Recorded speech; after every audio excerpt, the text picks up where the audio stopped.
Bonjour les amis, vous êtes bien sur Planète Gaïa TV et nous sommes dans l'émission « Et si la santé était faite pour tout le monde ?» Aujourd'hui, je suis dernier jour à Nantes. Mon périple nantais se termine avec Elodie. Bonjour Elodie. Elodie, alors toi tu fais quand même pas mal de choses, donc écoute, je vais te laisser te présenter, ça va être quand même plus simple. Donc est-ce que pour les téléspectateurs qui ne te connaissent pas encore, tu peux dire un petit peu qui tu es, ton parcours et surtout comment tu en es arrivé à ça? Ok. Alors bonjour à tous, donc je suis Elodie Rizzo, je suis danseuse, professeure de danse et chorégraphe. Je pratique aussi le massage et les soins énergétiques. J'utilise la méthode Access Consciousness. Donc tu utilises la méthode Access. Alors je vais très mal le dire parce que moi mon anglais est pourri.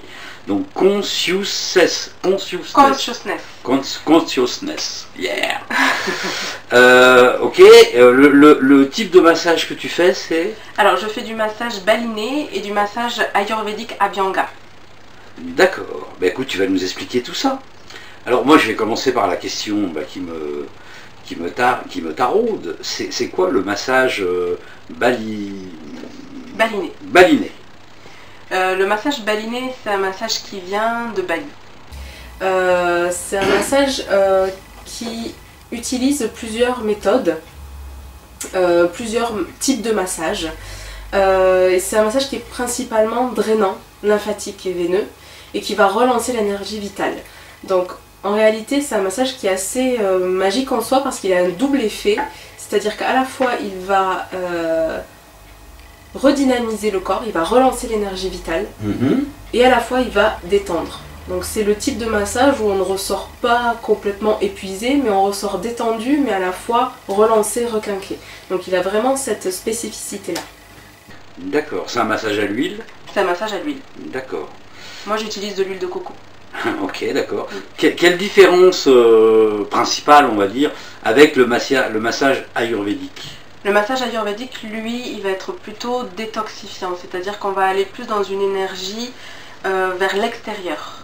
Alors que le baliné, on fait beaucoup d'allers-retours. L'ayurvédique, lui, on va venir détoxifier, éliminer, enlever toutes les toxines du corps et réharmoniser. On va réharmoniser différentes parties, le haut, le bas, les jambes, les bras, etc.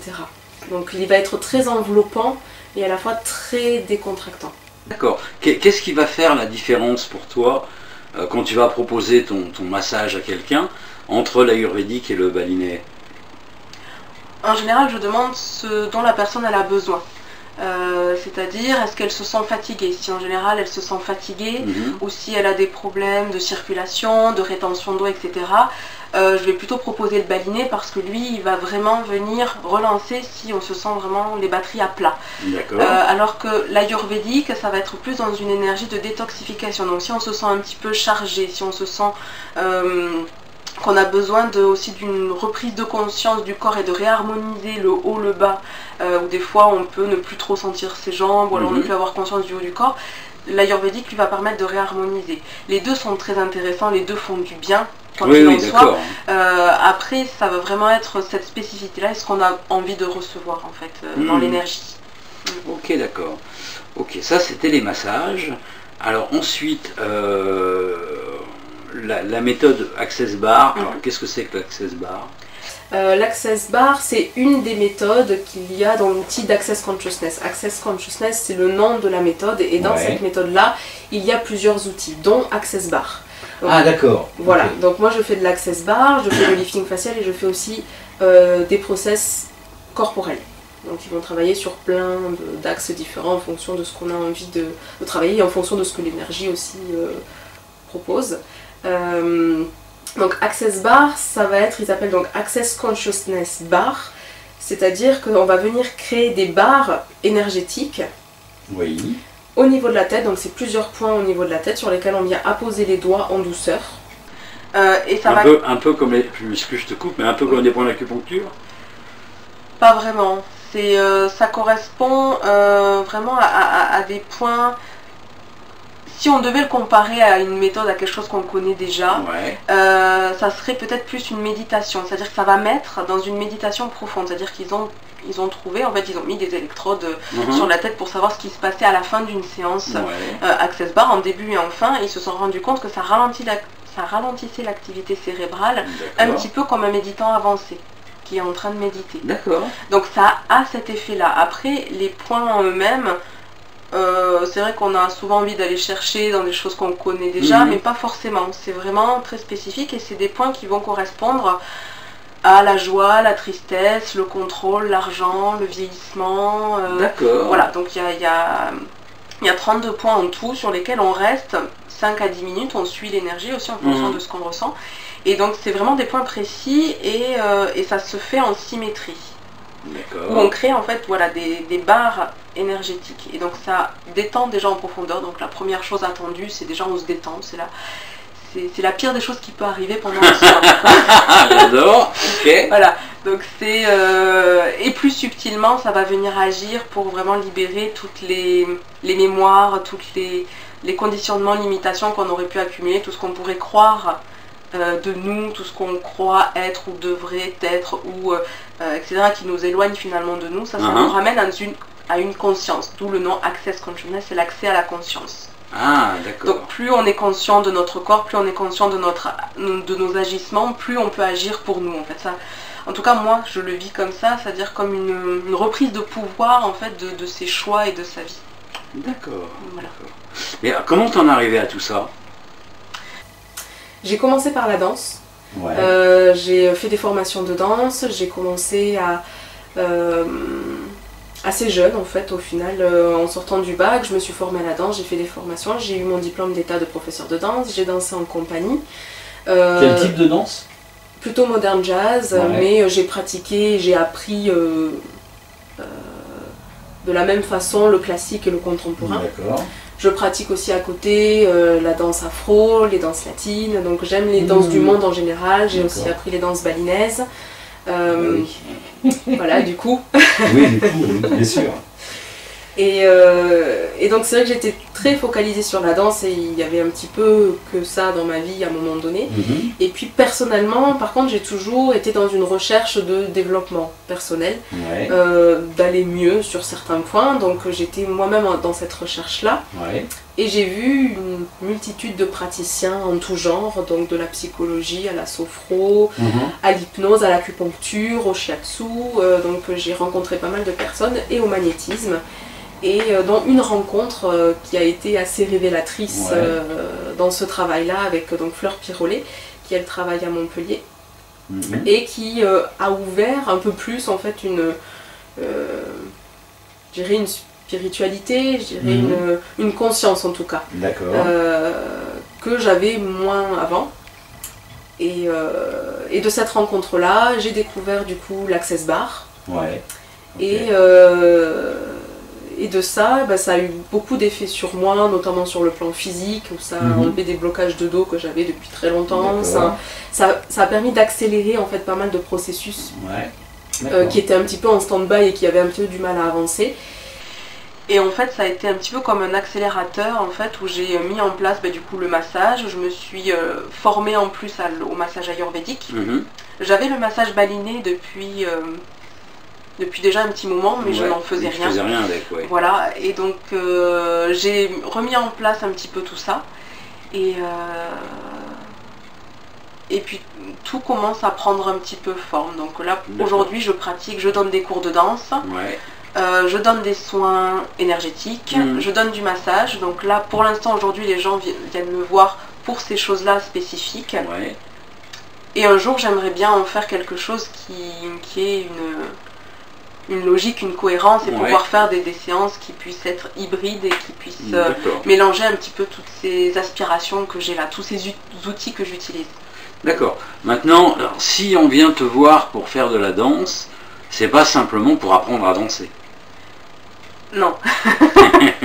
D'accord. C'est sûr que, peu importe pourquoi on vient me voir, si on vient pour ne serait-ce qu'un stage de danse ou un cours de danse, il est certain que dans mes cours, je vais parler de conscience du corps, je vais les amener à vivre les choses comme moi j'ai envie qu'elles se développent. J'ai envie, forcément ça ne va pas ressembler à un autre cours avec une autre personne.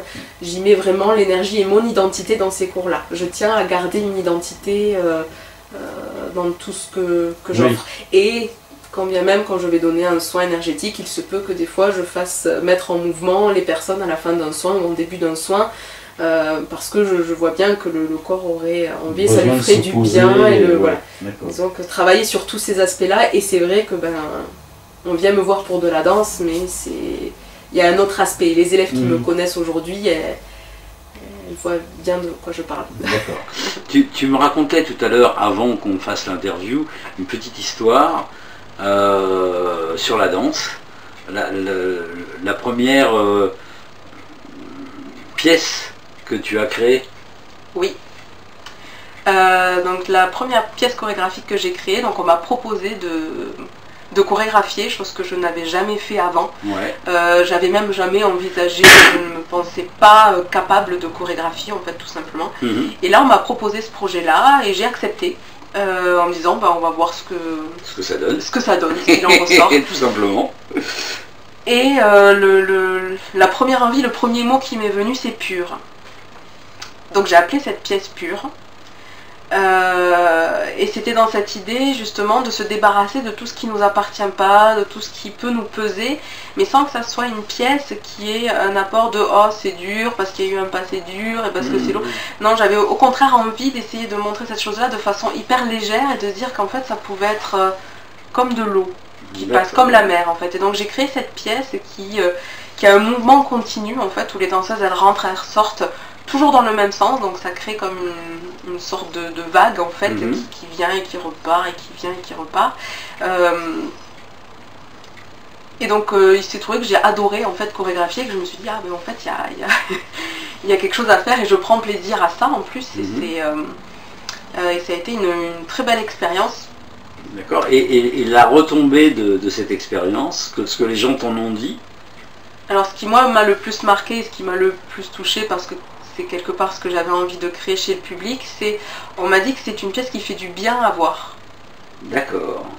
Et dans ça fait du bien à voir, les gens m'ont expliqué, et j'ai compris ça, que ça les avait, c'est comme quelque part s'ils avaient reçu une séance de soins.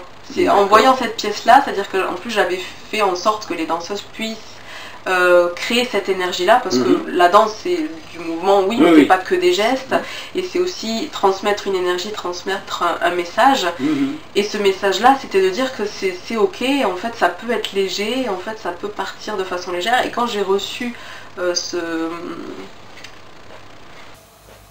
ces commentaires, en fait, ces retours sur cette pièce-là, je me suis dit waouh, ah ouais, c'est vraiment ça que j'ai envie de créer. C'est-à-dire que les fois où je vais recréer, j'ai envie de pouvoir,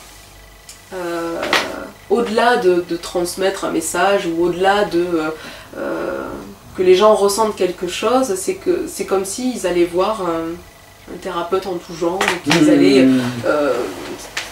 auraient envie de se faire du bien, ou de lâcher un petit peu le mental, etc., et qu'ils puissent venir et que ça fasse un petit peu le même effet.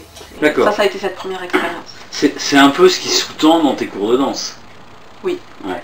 D'accord, ok. Voilà, faut le dire, et c'est important. Ok. Alors, qu'est-ce qu'on a oublié? Donc, tu travailles sur Nantes. C'est ça. Voilà, exclusivement sur Nantes. Exclusivement sur Nantes. D'accord. Vous avez vu dans le bandeau en bas, on a mis l'adresse du site, l'adresse d'un autre site qui est en fin de compte une assoce. Alors c'est quoi cette assoce? C'est l'association de danse que j'ai créée qui s'appelle Murnitari Dance Company. Donc c'est une association, donc ça veut dire Murnitari en indonésien, ça veut dire danse pure. Oui, d'accord, ok. du coup. Et donc c'est une asso que j'ai créée donc, déjà dans le but d'ouvrir des cours de danse, basiquement. Mais au-delà de ça, en fait, dans la raison d'être de cette association, c'est de pouvoir créer des projets en France comme à l'étranger, parce que j'adore aussi voyager et que j'ai ouvert des cours de danse du monde.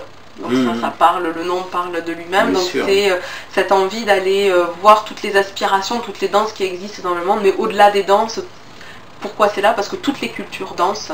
Dans toutes les populations, il y a des musiques, et dans toutes les cultures, il y a un aspect spirituel, il y a un aspect religieux, il y a un aspect culturel, il y a un aspect... donc elles ne sont pas là pour rien, les gestuels ont aussi beaucoup de sens. Oui. Et donc j'ai envie d'aller explorer un petit peu tout ça et du coup de pouvoir l'amener à mes élèves. Et du coup de pouvoir faire aussi dans le monde des échanges interculturels du coup autour de la danse, mais plus largement autour de la culture, on va dire, qui tourne autour de cette danse. D'accord. Alors voilà, moi ça m'intéresse de faire de la danse avec toi, mais j'ai aucune notion de danse. Moi je suis un peu comme une clé à molette qui aurait avalé un marteau. Tu peux quand même m'apprendre quelque chose et m'aider à bouger mon corps? Bien sûr. D'accord, ok. C'est drôle parce que... Je suis un cas difficile, hein. Une clé à molette qui a avalé un marteau. Quand même, hein. Effectivement. Mais non, en fait, ça c'est une des croyances en fait qu'on a tous. En fait, le mouvement, on l'a tous en nous. Et c'est drôle parce que j'ai plein de personnes qui viennent me voir en me disant alors je veux faire de la danse, mais je te préviens, je ne sais pas danser. Alors si, en fait, on sait tous danser, on sait tous mettre notre corps en mouvement, c'est-à-dire qu'effectivement, il y a danser et danser. Il y a les danseuses de l'opéra qui travaillent depuis qu'elles ont 6 ans, il y a, voilà, il y a une telle multitude de danses et de façons de danser, il n'y a pas qu'un stéréotype, qu'une façon de danser. Et c'est vrai qu'on a un petit peu ces stéréotypes-là. Et on se dit, bah oui, effectivement, tout le monde ne peut pas, là, comme ça, du jour au lendemain, être un danseur classique. Effectivement, ça demande du travail. Donc là, on ne vend pas du rêve. Oui, non, d'accord. C'est juste après une mise en mouvement. La danse, c'est quoi? C'est du mouvement. C'est mettre une musique et c'est libérer le corps. Et on l'a tous fait à un moment donné, mettre une musique et puis danser, mettre le corps en mouvement. Donc ça, c'est de la danse déjà. Donc juste quand on est professeur, et en tout cas moi c'est ce que j'ai envie de faire, ça certes il y a une technique, il y a des bases à avoir pour ne pas faire mal au corps, pour muscler le corps. Donc on va dire que les seules instructions c'est pour la sécurité du corps. Oui. Mais au-delà de ça, après le professeur il est là pour amener à explorer des parties, à explorer des façons de faire, à explorer des musiques, à explorer une écoute, à une conscience de soi. Donc après à chaque fois je modèle mes cours de façon différente, avec des exercices différents, donc j'ai à chaque fois un apport qui va changer d'un cours à l'autre. Donc le professeur lui il est juste là en fait finalement pour un peu comme un chorégraphe, avec la matière qu'on lui donne, ben, qu'est-ce qu'on peut en faire de ce truc-là? D'accord. Donc c'est un peu un chef d'orchestre aussi, un prof de danse, c'est-à-dire qu'il va apporter une matière, et puis il peut y avoir un répondant et un échange que si l'élève se met en mouvement et se lance. En tout cas, moi c'est comme ça que j'ai envie de gérer mes cours de danse. C'est pas juste des robots qui me suivent et qui font exactement pareil, ça ne m'intéresse pas. Oui, bien sûr. J'ai envie que les gens puissent vraiment aller explorer ce qu'ils n'ont pas forcément l'habitude de faire. Oui, je comprends. Mais bon, pour moi, c'est trop tard. Je suis beaucoup trop vieux, j'ai de l'arthrose, ça me fait mal quand je bouge. Je vais même pas essayer. Et peut-être qu'une façon de l'amener, peut-être que... d'arriver à créer la magie, et c'est ce qui crée la magie d'un cours, c'est de pouvoir justement des gens qui vont commencer, qui vont être comme ça et qui vont pas bouger, à ce qu'à la fin du cours ils arrivent à danser, à mouvoir leur corps et à se dire et en fait ça fait pas mal, et en fait même si j'avais mal au dos au début, même si j'avais un peu mal au cou, et même si en fait tout ça on se rend compte que ça peut bouger et que peut-être c'est ça qui fait du bien finalement. D'accord. Donc il n'y a pas d'âge. Il n'y a pas d'âge et il n'y a pas d'état, enfin. Non. Pas vraiment quoi. Non. D'accord, ok. Bon. Parce que même des gens handicapés, sur fauteuil, dansent. Ah ouais? Oui, bien sûr. Tu as eu des élèves ou des patients, je sais pas comment tu dis, mais... J'ai expérimenté en formation. Ouais, d'accord. De l'handidance. De l'handidance. De l'handidance, donc danse pour handicapés. Voilà. D'accord, ok. Et donc c'est le professeur que j'avais à Valence, qui s'appelle Olivier Coste, et qui lui est professeur handidance, et qui nous a fait expérimenter l'handidance avec donc des personnes qui étaient sur fauteuil. Et la personne avec qui je dansais, elle était sur fauteuil et elle ne pouvait bouger que sa tête. D'accord. Et donc c'est vrai que c'est très confrontant justement quand on se dit ben voilà j'ai tel âge, ou moi je sais pas danser, ou moi j'ai jamais dansé donc je peux pas. Ben, elle pouvait bouger finalement que sa tête. Et donc là, quand on sort d'école et qu'on a tous justement les stéréotypes, la forme, l'image de la danse, on se dit waouh, qu'est-ce qui va se passer? Et en fait c'était juste magique, et on a créé une pièce avec, donc on était, ils nous appelaient les danseurs normaux, les danseurs ordinaires, et eux ils les appelaient les danseurs extraordinaires. D'accord. Et les danseurs extraordinaires étaient 3. Et on était 5 danseurs ordinaires. Et on a créé une pièce qui durait à peu près 20 minutes. Ah oui, quand même. Et c'était juste incroyable. Donc ça a ouvert des portes et des horizons aussi sur la vision qu'on a de la danse, où finalement, bah oui, et quelque part c'est elle qui me proposait des choses. D'accord. Donc c'était assez étonnant. Donc en fait, même juste avec un bras, on danse. Okay. D'accord. Bon chers amis, quel que soit votre état, si vous êtes dans la région de Nantes, vous pouvez venir danser avec Elodie. Si jamais vous avez vraiment des gros bobos, elle vous fera peut-être un petit massage avant, hein, du coup, histoire d'aller mieux. C'est ça. Donc, vous avez vu en bas, donc je vous disais qu'il y avait donc les adresses de site, les adresses mail, la page Facebook. Hein, vous pouvez aller voir un petit peu ce qu'elle a fait aussi sur Facebook, et puis son téléphone, donc n'hésitez pas à l'appeler. Je crois que là on a fait un bon tour d'horizon de ce que tu proposes. Écoute, je te remercie Elodie de m'avoir reçu dans ton intimité et de nous avoir fait partager ce que tu fais, ce que tu proposes aux gens. Donc merci beaucoup. Chers amis, pour ma dernière expérience nantaise, il fait beau, donc c'est magnifique. Et vous êtes bien sur Planète Gaïa TV, nous sommes dans l'émission Et si la santé était faite pour tout le monde. Et je vous dis à très vite pour de prochaines aventures. Au revoir. Au revoir. Voilà les amis, l'émission est maintenant terminée. Alors j'espère que ça vous a bien plu. N'hésitez pas à faire un j'aime, le pouce vers le haut, de façon à nous montrer que vous êtes satisfait. Mettez-nous des commentaires, parce que d'abord ça fait toujours plaisir, et puis en plus ça nous permet d'améliorer nos vidéos. Faites-nous les réflexions qui vous semblent justes. Si vous avez des questions à poser à l'intervenant, posez-la, nous on va transmettre, il n'y a pas de problème avec ça. La règle, c'est bien sûr le partage. Plus vous allez partager, plus on sera connu. Plus on sera connu, plus on aura de soutien, et donc on pourra faire du travail de meilleure qualité encore. N'hésitez pas à aller sur la plateforme Tipeee, l'adresse est en dessous de la vidéo. La plateforme Tipeee, c'est notre plateforme de financement participatif, ce qui nous permet de pouvoir continuer, pouvoir exister, de changer notre matériel et de nous déplacer. Donc vous pouvez faire un don de 1 euro à, je sais pas moi, 1 million d'euros, si ça vous fait plaisir, d'une manière mensuelle, donc avec un engagement, ou d'une manière ponctuelle, c'est-à-dire juste une fois. Plus on aura de sous de votre part, plus on aura un budget prévisionnel conséquent, et donc plus on pourra prévoir de vidéos. On pourra prévoir aussi de changer notre matériel, encore une fois, de façon à avoir un matériel encore plus performant. Actuellement, on sort une vidéo par semaine, tous les lundis. Et là, le but de cette année, c'est progressivement d'arriver à 2 vidéos, donc une autre le jeudi. Donc vous allez voir apparaître des nouvelles vidéos de temps en temps, mais de plus en plus souvent le jeudi. Donc pour arriver à 2 vidéos.